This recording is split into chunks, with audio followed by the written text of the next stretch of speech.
And a warm welcome today to a very special guest, Governor Greg Gianforte, Governor of the great state of Montana. Governor Gianforte, welcome back to the Business Briefing. Janet, it's good to be with you.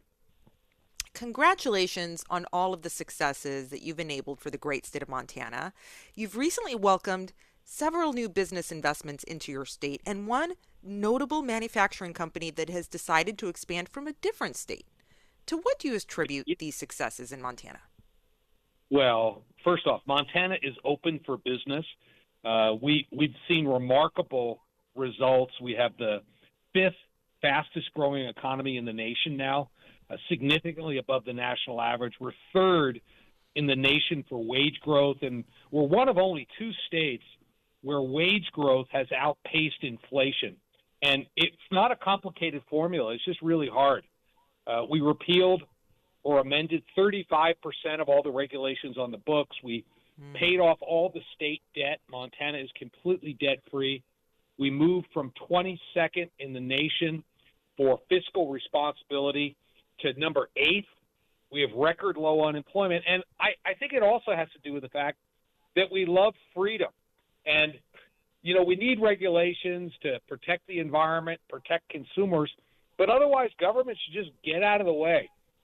We're seeing businesses in high regulations, high tax states deciding to move here. And this week, we'll be sticking a shovel in the ground for Janicki Industries. They're making an $800 million investment, bringing thousands of jobs to Montana. And they're moving from one of those high tax, high regulation states. Later today, I'm going to be cutting the ribbon on a new U.S. antimony mill that's right now 85% of antimony comes from China. We need to reshore our supply chains. Montana is making America more secure.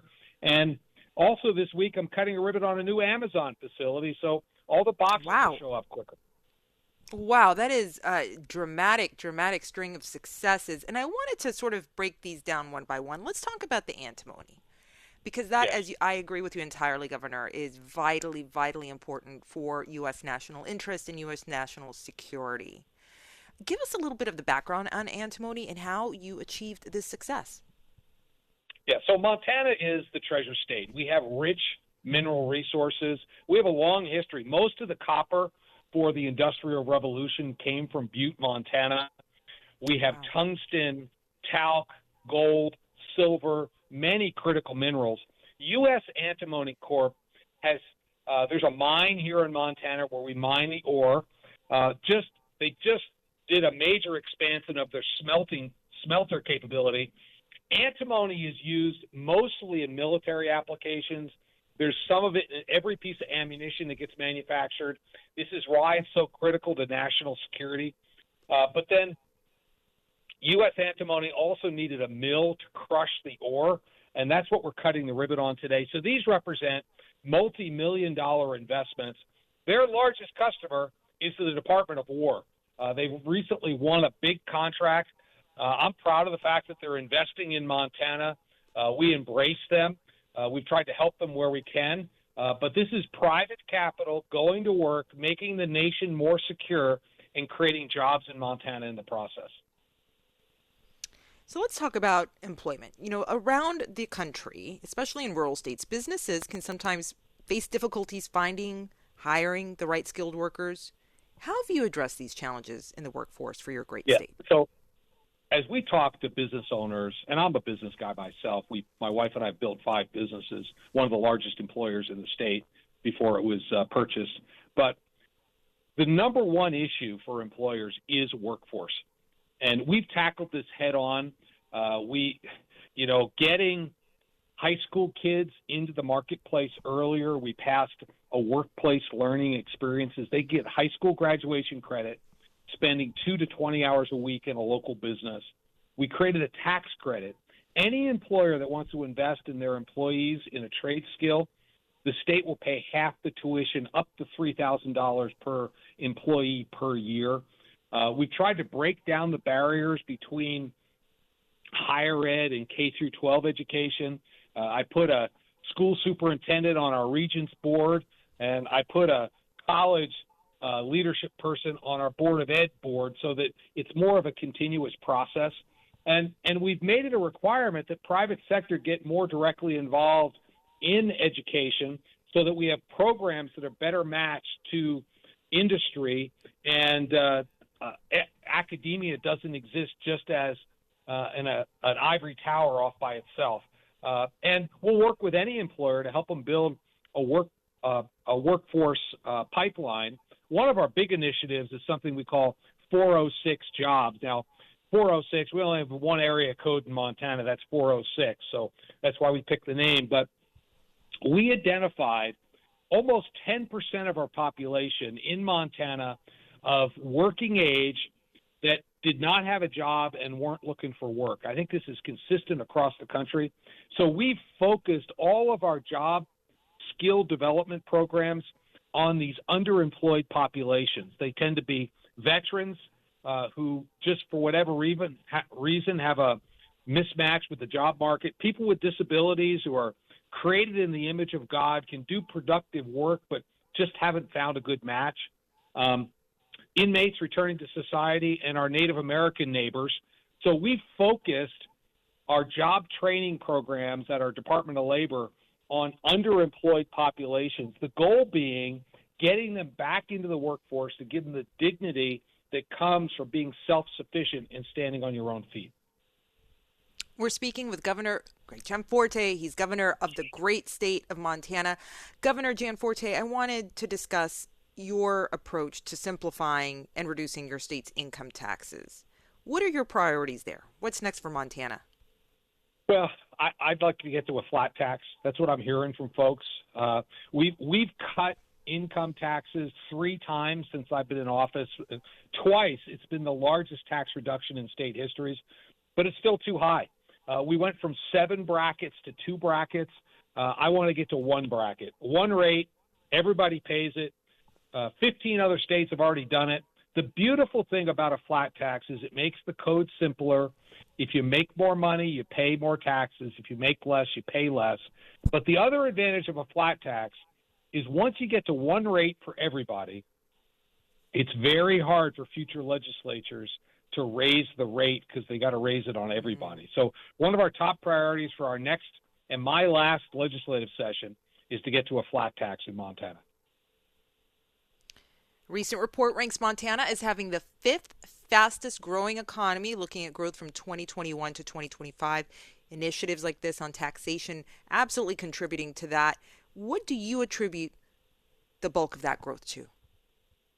Well, it's a combination of things. It's really the repealing of 35% or amending 35% of the regulations on the books, lowering the property the taxes so that people keep more of their fruits of their labor, and then the quality of life in Montana.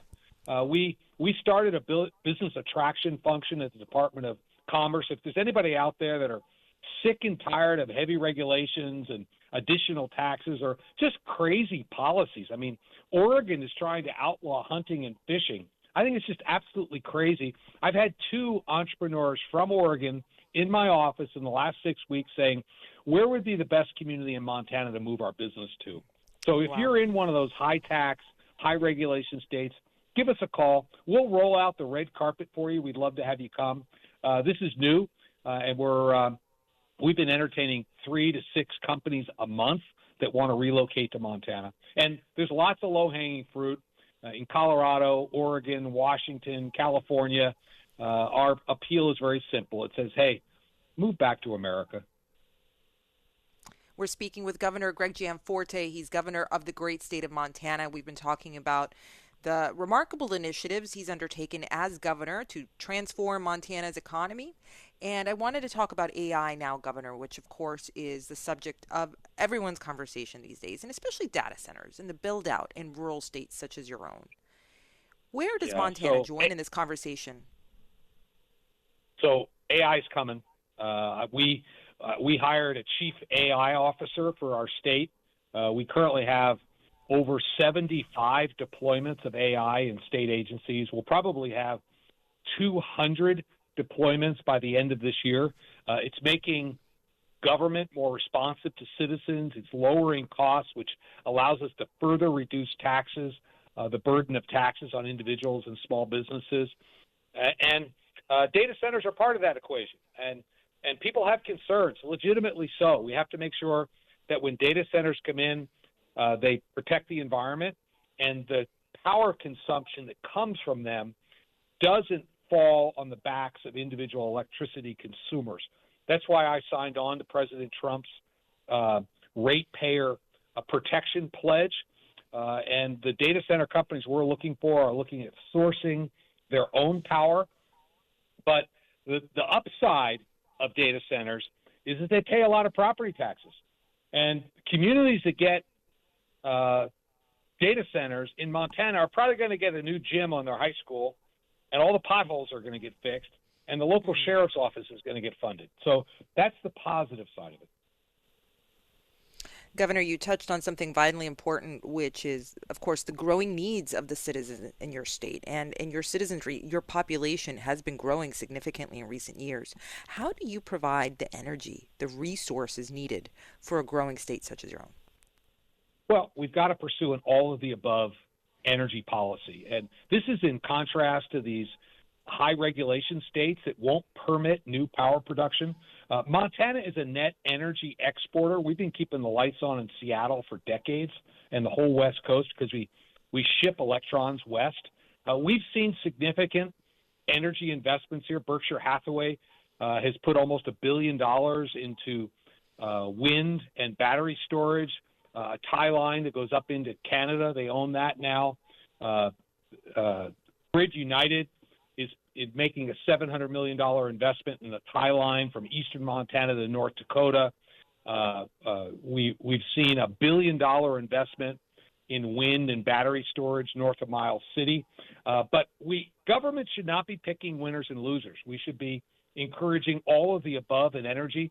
Our portfolio here is already 60% renewable, in large part because of our hydroelectric. Coal is a big part of the portfolio, natural gas, wind, solar. We should let economics decide which way to pursue this. We should be innovating in energy, not regulating it, because that'll just drive up costs for consumers. Governor, what else would you highlight for our audience, for Americans, about the great work you're doing on behalf of Montanans? Well, when I ran for office here now almost 6 years ago, what I heard, I went into rural communities. If there were 100 people in the room and I asked them, how many of you have kids or grandkids that don't live in the state of Montana anymore? Generally, 100% of the hands went up, and that was because our economy was not living up to its full potential. And I ran for office specifically to create an environment where entrepreneurs could succeed so that jobs were created so that we could keep families together. And we're seeing the shine come back on rural communities across the state, whether it's Anaconda, Shelby, Hardin, Lewistown, Helena, Great Falls. Businesses are popping up. Entrepreneurs in Montana are thriving. We're seeing entrepreneurs from these high regulation, high tax states move here and create jobs. And the American dream is more attainable for Montanans today than it was 6 years ago. Governor, it's been an honor and a pleasure having you on the Business Briefing again. Thank you so much for joining us. Where can we learn more about everything that is going on in Montana, all of these initiatives? Where can we engage on social media?